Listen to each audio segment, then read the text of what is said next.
my name is Chris. I work for John's Waterproofing. I'm one of the journeyman electricians out here. And today we are installing an automatic transfer switch for a whole home generator.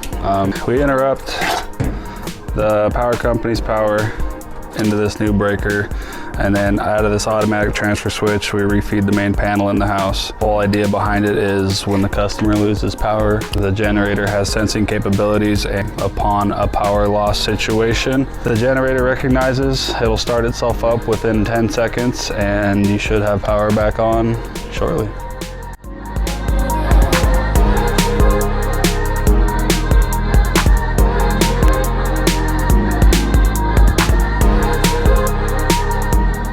Main reasons why people would want a backup generator is if they do have a sump pump system within their home, it's protected with the generator. That way, if any water was to intrude, it would be able to take care of that water. So it's great to make sure your fridge and freezer stay up running. That way you're not losing any perishable products. In times of need, you'll always have power and you'll never be without, essentially. Be the reason why some people would get a generator.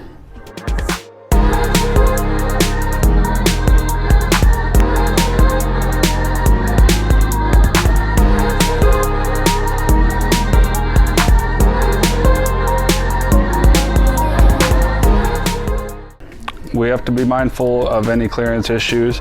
Cummins requires us to be no closer than 18 inches from the home. And then per the exhaust side, the exhaust wants no obstructions within 5 feet. I want to make sure we're clear of the gas. And so the concrete pad's here to support the generator. The generator actually bolts to the concrete pad, a pad to live on so it's not sinking in the ground. We throw a little gravel down to get it as level as we can. Beat the weight evenly because these edges are kind of sharp, and I think the generator pad helps it just stay above ground. And